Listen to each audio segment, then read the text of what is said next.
Hi everyone, I'm Sophia Lim and welcome back to my channel. My God, tagal ko di sinabi yung line na yun.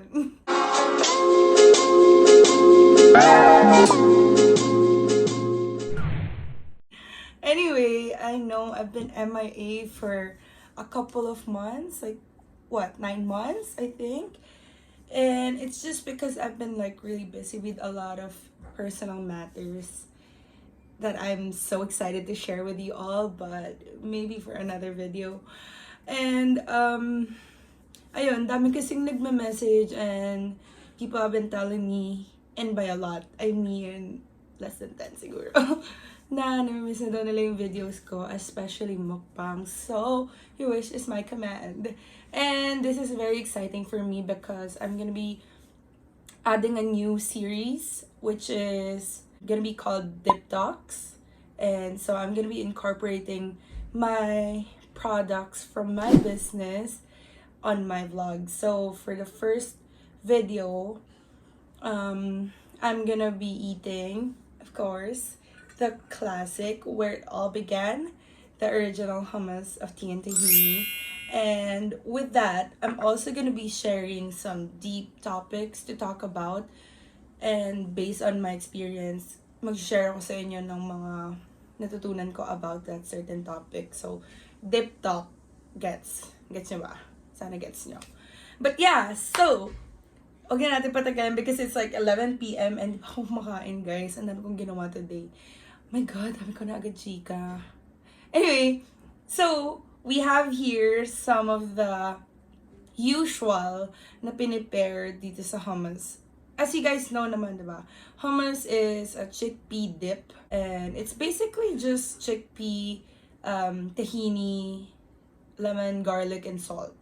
Pero, you know, you can add like a twist to it. And mine is not like as authentic as the ones in the Middle East because the ones in the Middle East, the ones I've tried, it's a little bit bland as compared to mine kasi mine is more garlicky. Ganon. These on my left side are the usuals na kinakain or like pinipare with the hummus. So we have the celery, of course, and then the apple, and then some cucumber, and my favorite, some carrots. Also, we have, of course, the pita bread.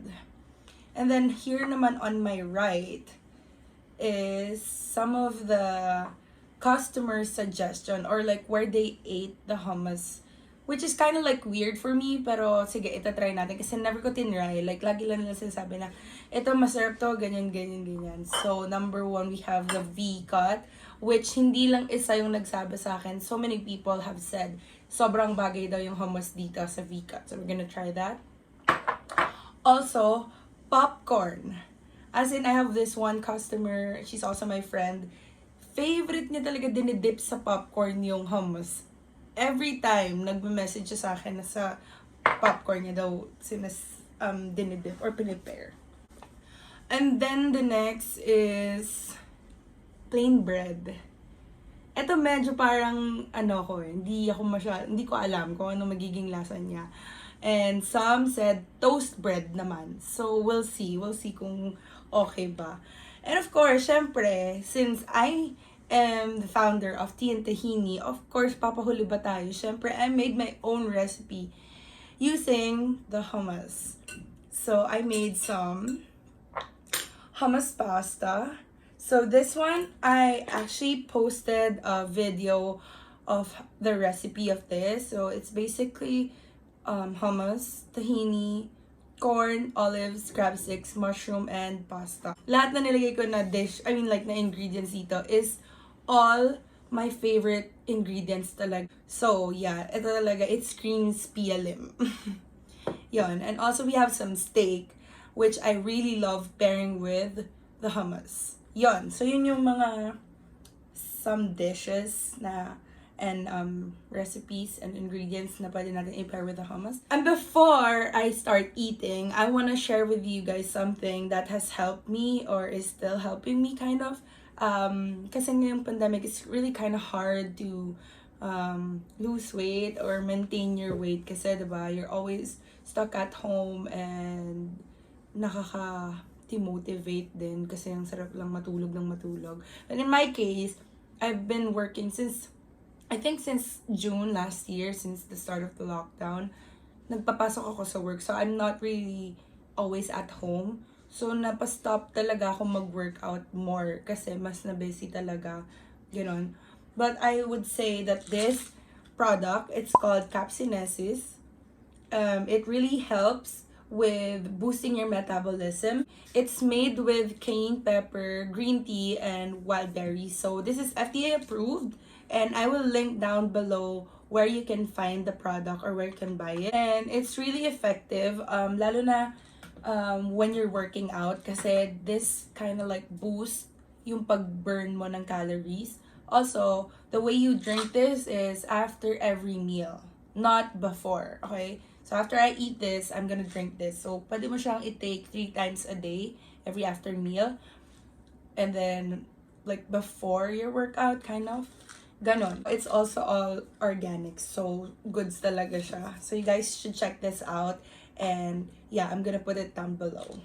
And to start off this series, so it's actually August now, so it's my birth month, and I'm gonna be turning 24 in a couple of weeks. Probably pag in-upload ko to, mga 1 week na lang birthday ko na ganun, or baka birthday ko na talaga. So I wanna talk about 23 things I learned at 23.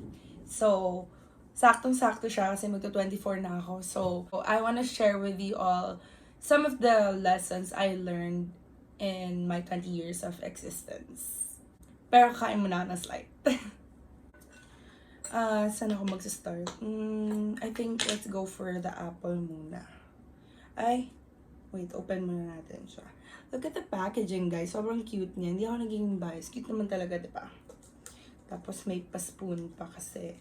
Some of my customers, they eat it on the go. Like on the way to work, or sa car, or I don't know. Kaya okay na rin na may spoon para hindi na sila mahirapan maghanap, di ba? Also, this is a wooden spoon, so hindi ako gumagamit ng plastic. So, when you open the product, ganito siya. Normally ha. Wait, na-mix ko na, pero normally ganyan siya because I put cayenne on top and olive oil para hindi siya mag-dry. And then, you have to like really mix it well.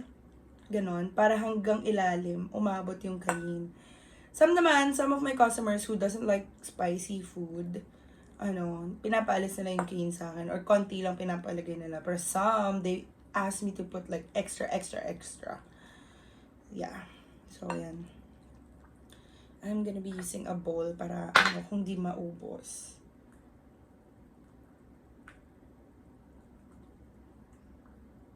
Ayan. Ito muna. Ito siya, guys.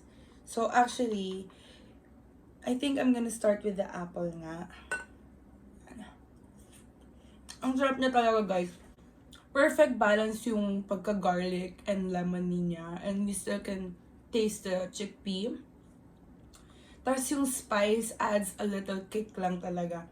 It's not meant to make it like really spicy na hindi mo na makakain. You know?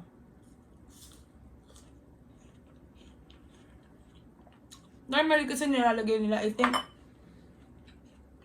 paprika. Tinikman ko kasi yung paprika, hindi ko siya type. Cayenne kasi has always been an ingredient that has been part of my cooking journey ever since I started. And sobrang gusto ko talaga siya. What I like about the cayenne kasi, hindi siya maanghang. Pero pagdating dito, parang, or dito sa may tang, parang, uy, ano yun? Alam mo yun? Ganun lang siya. So I decided to replace it with, cayenne instead of using the paprika na ginagamit sa Middle East. Ganun. Let's try the cucumber.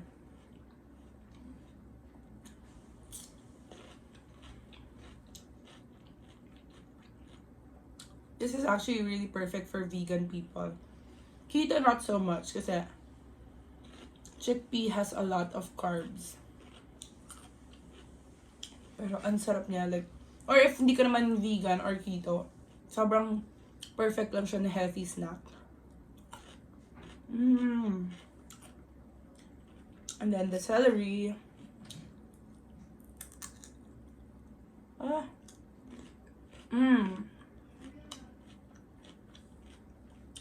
Yummy talaga.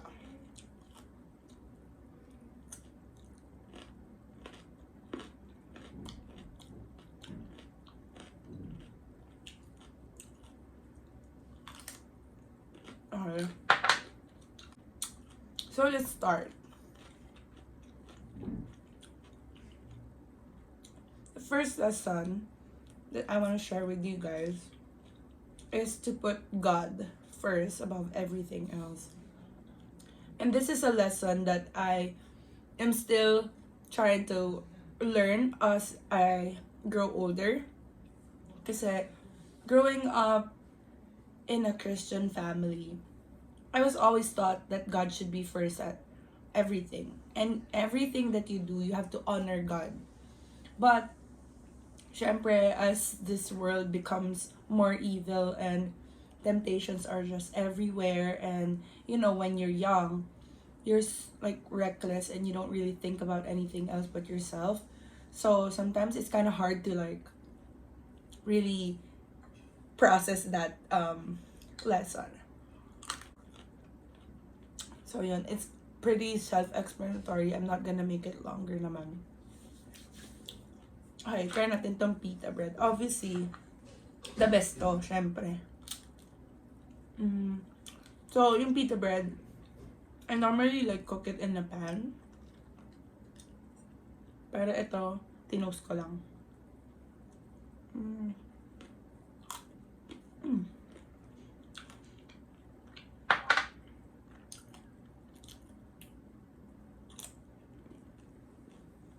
Okay.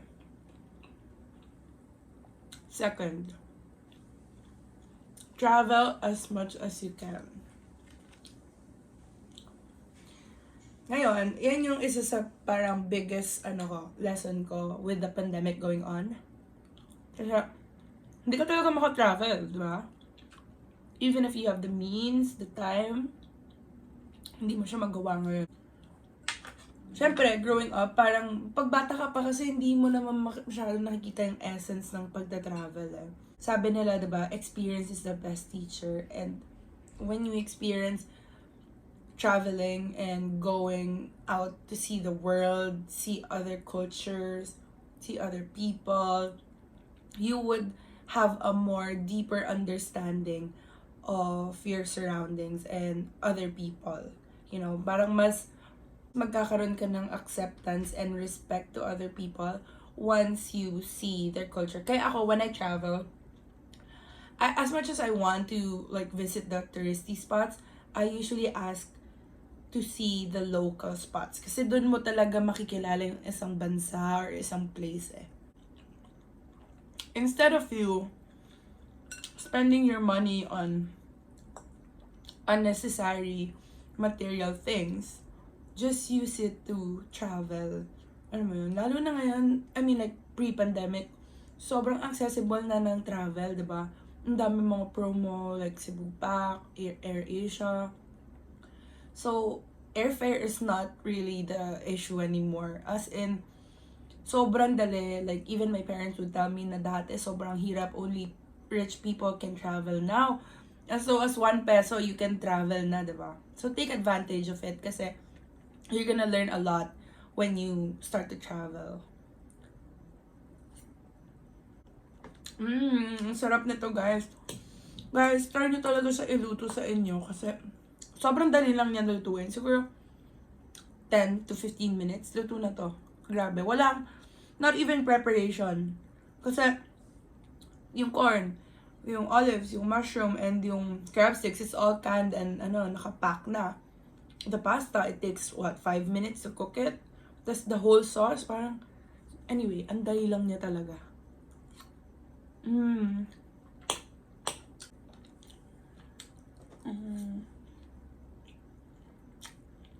For the vegan people, pwede nyo alisin yung crab sticks kasi masarap pa rin naman siya even without. Pero ako si favorite ko talaga yun eh. Hala, ang lamig na nung steak.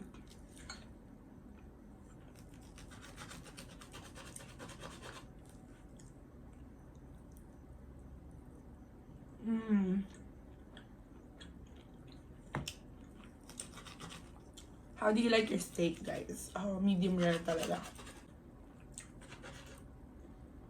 In fairness dito sa steak na to, kahit malamig na siya, hindi siya tumitigas. Ayan. Pero usually talaga, I pair the hummus with lamb chops. Kaya lang wala kasi kami lamb chops ngayon. Steak lang meron. So, pwede na rin. Hindi mo na kailangan mag-sauce kapag may hummus ka. Actually, steak lang tsaka to. Busog ka na. Kasi nga heavy to yan. Sarap, guys.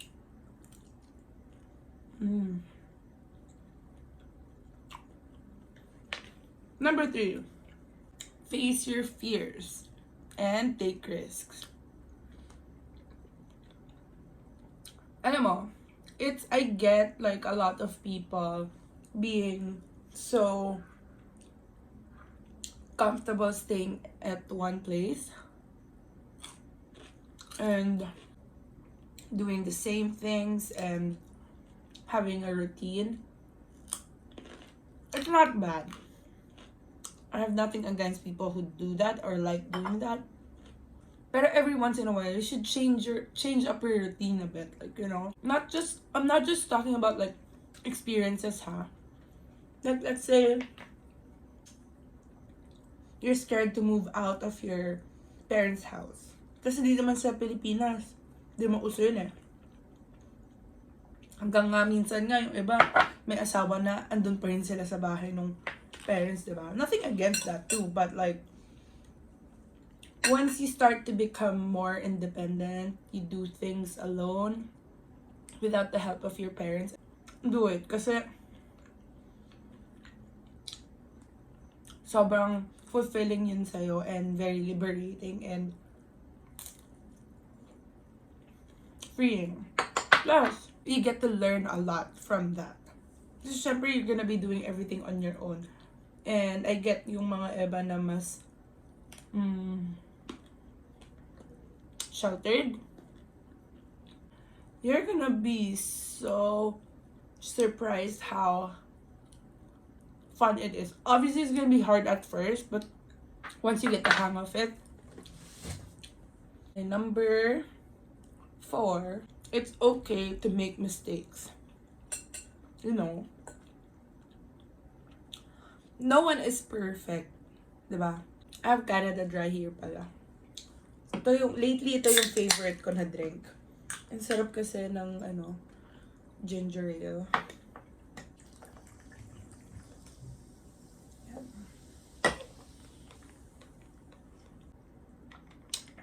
It's okay to accept na, oh, I fucked up.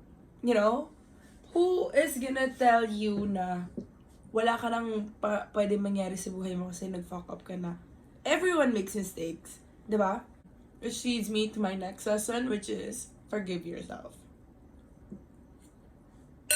This I'm very guilty of kasi I tend to be very hard on myself. I don't know why. But I put so much pressure on myself na parang I have to be this, I have to be that, I can't be like this. Now, sometimes when I do, parang dinadala-dala ko pa rin siya talaga. But I'm slowly learning to like let it go. Kasi kung may nagawa ka na, wala eh. Nangyari na yun. Kahit anong parusa mo pa sa sarili mo.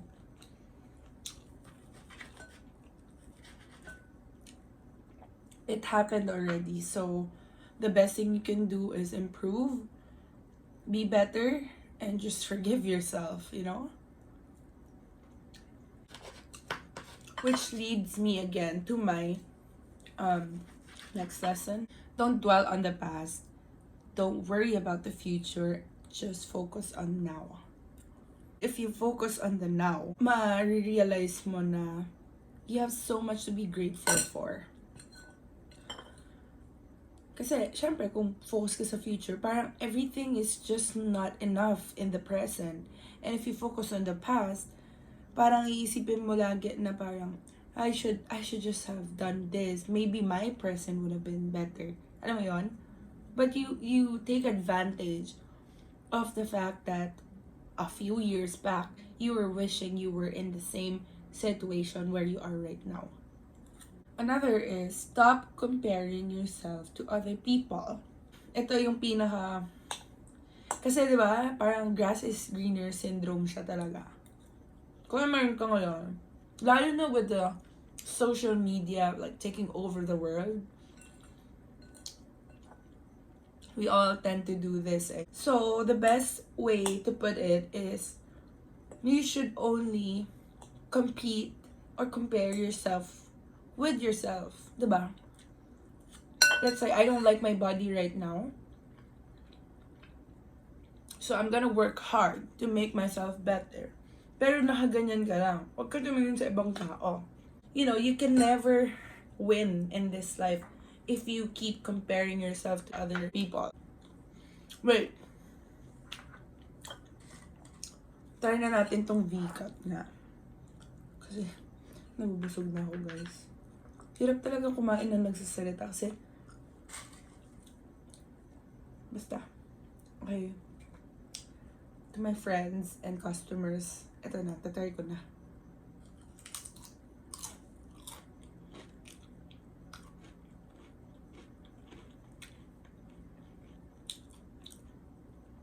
Okay, I get it.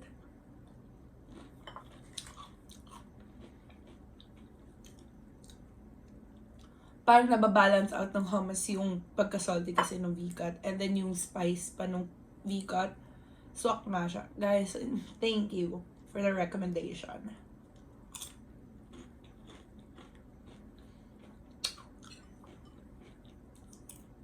Yum.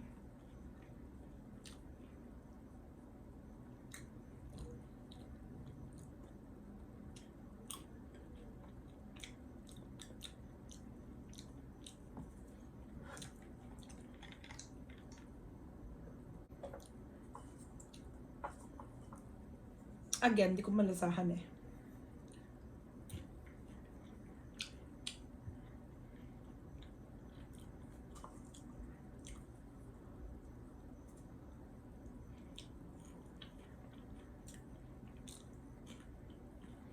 In fairness,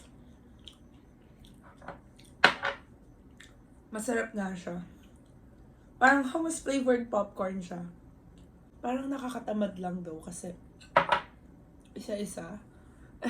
But masarap siya. Yung pagka-butter nung popcorn kasi parang na ano siya.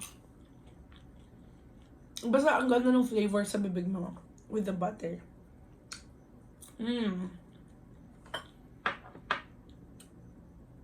Ito pala yung bread. Try natin. Ito parang weird talaga for me, ha.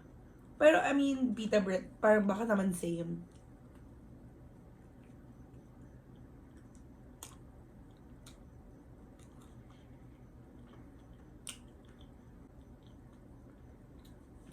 Wait,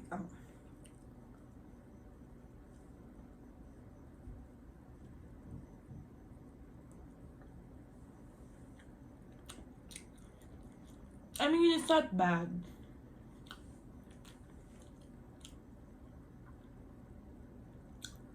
Pero parang mas gusto ko yung V-cut kasi baka kasi hindi lang talaga ako mahilig sa bread. Or the hummus kasi, it's not too salty eh. So,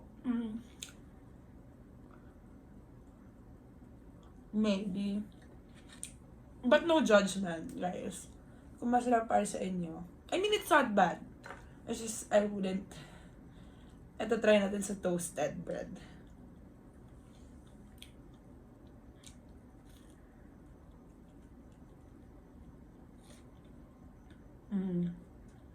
This is better. Masarap siya sa toasted bread. Pero sa plain bread, not a fan.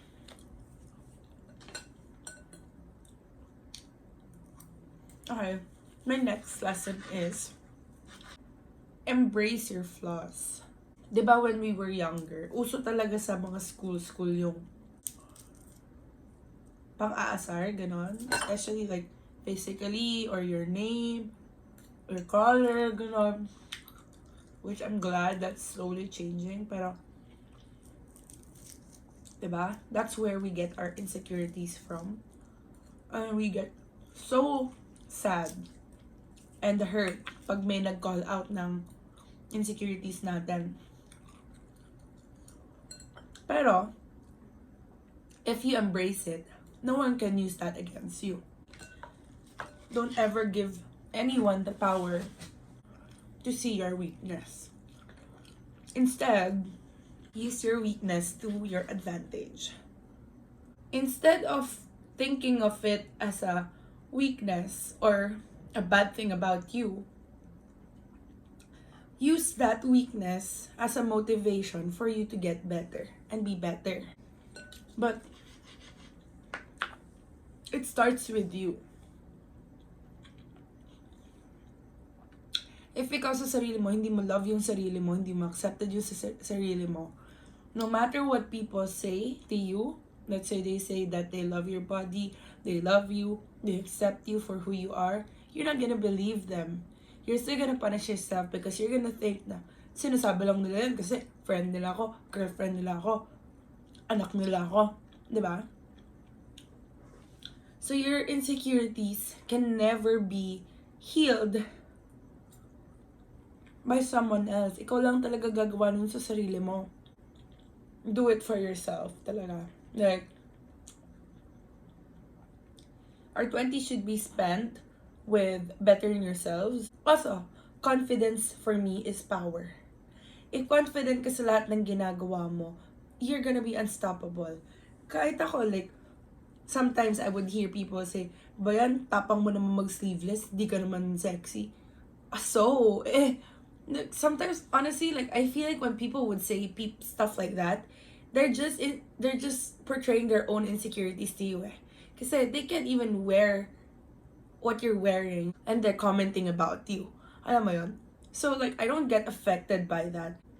Yun nga, confidence talaga. People are gonna admire you for your confidence, regardless of how you look, how you talk, what educational background you have, what status you have in life. Pero syempre, hindi naman pwede di ba naman kasi yung confidence sa pagiging boastful, eh. Confidence is just you know how to bring yourself out. So, hindi ka para magyabang-yabang na I'm all this, I'm all that. Alam mo yun? Kaya may binubuga ka pa rin, syempre. And that's where I said that you have to like really better yourself. Kasi the more you better yourself, the more you're gonna be confident about yourself. The next thing I would share is never share your next move to anyone.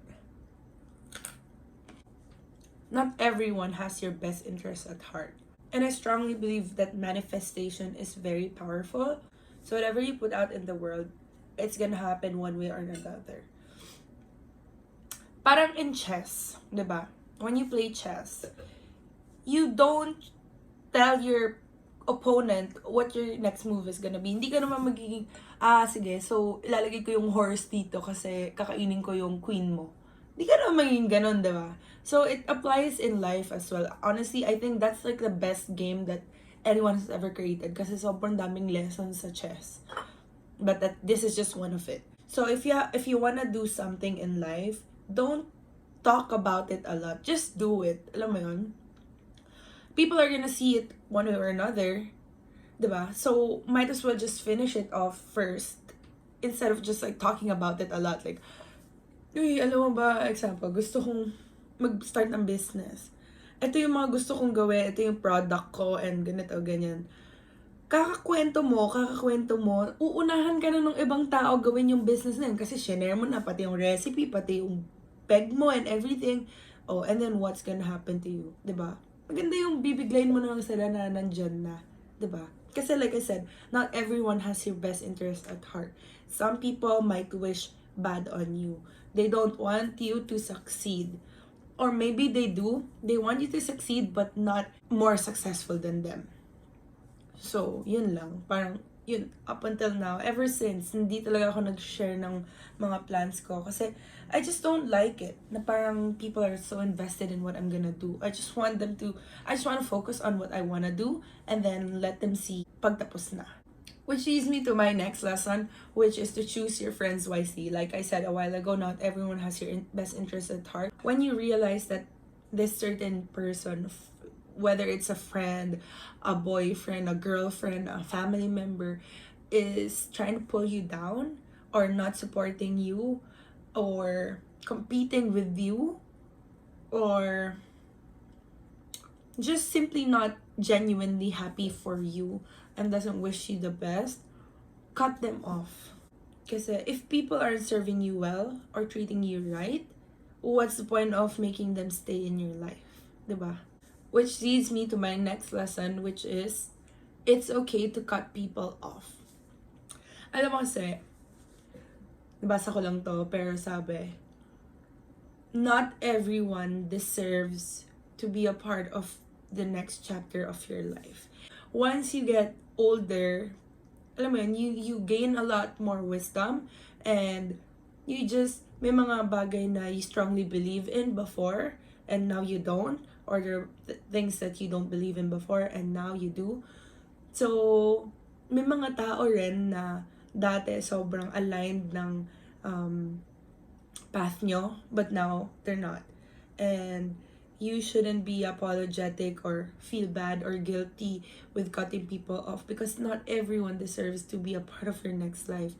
You're gonna meet, every year, you're gonna meet new people, and you're gonna be able to screen the people that you let in your life, and therefore will make your life more peaceful, more happy, and just light. Kasi kapag meron ka talagang nakasama na toxic, I'm talking about in general, like whether it's a family member, a partner, a friend, or a co-worker, a boss, kapag hindi talaga sila nakakatulong sa mental mo, emotional mo, cut them off, kasi, people come and go, talaga. And no matter how hard you force people to stay in your life, or how much you try to keep people in your life just because tagal ko na kasi sila nakasama, ay kilalang kilala na nila ako, one way or another, mawawala talaga sila sa buhay mo, because not everyone is meant to stay in your life. Do not lower your standards to keep people in your life. Let them meet you in the middle. If they can't do the same thing that you're doing, if they don't want to do the same thing you're doing in your life, the least they can do is support you. Have some self-respect to know when it's time to leave. Kasi, di ba, binabastos ka na, like, minamaliit ka na, dinidisregard yung feelings mo, tapos hinahayaan mo pa rin. Sabi nga nila, you are what you tolerate. Please, don't tolerate anything less than you deserve in anything that you do and anyone that you meet. Please. Next is, do what makes you happy. There's always someone who would say something bad about you. But so what, diba? As long as you're happy, who cares about what anyone thinks? I am so guilty of this kasi I used to kind of be like a people pleaser in a way, na parang sobrang important sa akin yung opinion ng ibang tao with anything and everything that I do. Because I'm so focused on the opinions of other people na I want to get their approval. Now I realize, like in terms of relationship, if I do like someone eventually, I don't care what anyone says. Siguro kung meron man akong papakinggan lang, my parents, because, they know the best for me. But the rest, so if you feel happy, why stop that just because people don't approve of it? Ano bang ambag nila sa buhay mo? Sila ba nagluwal sa'yo dito sa mundo? Diba? So, never again. Next is acceptance. Like I said a while ago, people come and go. It is what it is. Ganun talaga yung buhay. Let them. Don't dwell on it. If may gusto lang umalis sa buhay mo, okay. It's gonna hurt a little. It's gonna feel bad. But eventually, you get over it.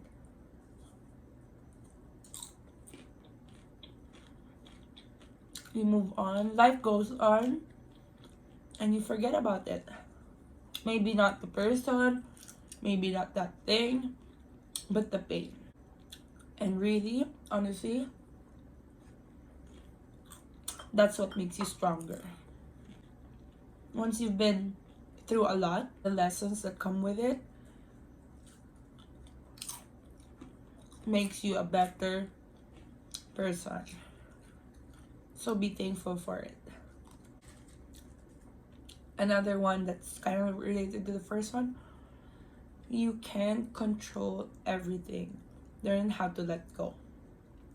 Whatever it is in your life that you need to let go. I need to let go of my control issues. Gusto ko lahat nakapalat. Gusto ko lahat nakaset. Parang dun yung pagka-OC ko. I get so frustrated because of that. Kasi parang, ano na yan, di ma-adjust na naman yung plano ko. Ganon. Mali. You have to let go. Ganon talaga. You can't control it. Diba? Anong gusto mo? Tumigil yung buong mundo para lang ma-serve ka? This is the cards that you're dealt with. Deal with it. Which leads me to my next lesson. Contentment. Alam mo, yan yung pinaka problem ng lahat ng tao. Why people aren't like happy in their life. We all don't get contented. We always want more. Well, it's not such a bad thing in some way. It kinda is still, because if gusto mo ng gusto ng something more, you don't appreciate what you already have. Make do with what you have. Next is, if it's meant to be, it will be. But, you still need to work hard. Sabi nga nila, goals plus dedication plus hard work equals success. You can daydream all you want, but if you're not putting in the work, nothing's gonna happen in your life. You have to really work hard to get where you wanna be. Hindi pwedeng not everything should be handed to you. Also, kung meron mang ganon, it's not even fulfilling for you. Kasi, nakuha mo lang siya in an instant. You're not gonna appreciate it. You're not gonna take good care of it because you got it so easily. The next is, be good to the world, even if the world isn't. In everything you do, you have to have the right mindset. Parang always have good intentions kasi, yun nga, like I said with manifestations, whatever you put out to the world, one way or another, it's gonna find you. So if you wish something bad to other people, bad things are gonna happen to you. So, yung revenge, yung hatred, alisin nyo yun sa heart nyo kasi nothing good will ever come out of evil. You know, yung best revenge na pwede nyo magawa is to be better for yourself. The rest will follow, honestly. The next is, take one step at a time. Make small goals to reach the big goals. You know, ako, isa rin na, tendency ko rin yan eh, parang gusto ko mabilisan, like instant gratification. Pag mabilis mo nakuha ang isang bagay, mabilis din siyang mawawala. Another lesson is to prioritize.